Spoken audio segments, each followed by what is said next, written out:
Salama daholo. Tonga eto izay sy malala n'ity androany ity hanolotra anareo hira anankiray milay be, Hiran'i Farakely. Inona ny titrany? FITIA mangina. FITIA mangina. Ie. FITIA mangina atolotray ny vady dia abonné ny chaîne antsika.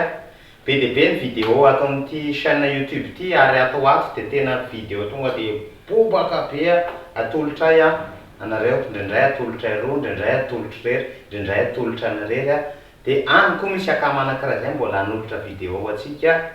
Abonné ny chaîne, ataovy like ny vidéo, commentez. Merci beaucoup. Mirary soa atsika e. 1, 2, 3, 4.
Matinao, feno anotoko tifoko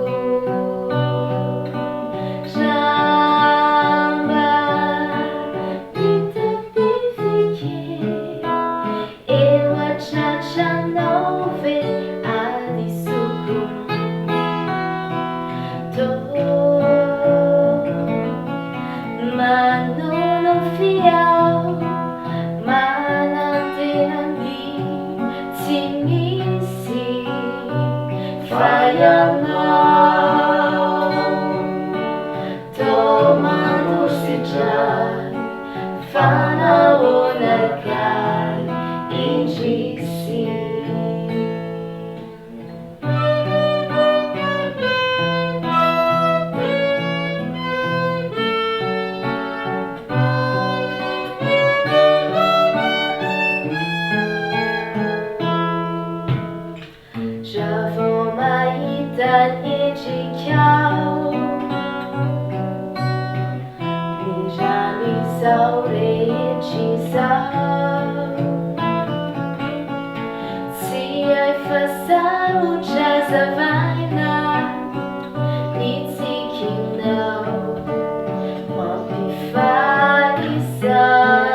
Matinao, feno anotoko tifoko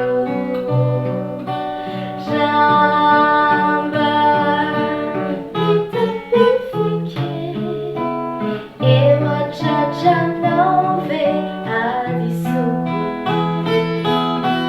To manono fiao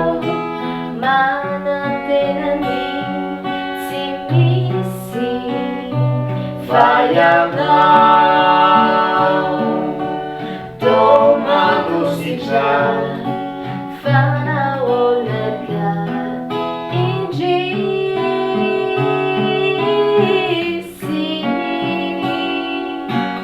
fanaonindri, rahiki. Merci.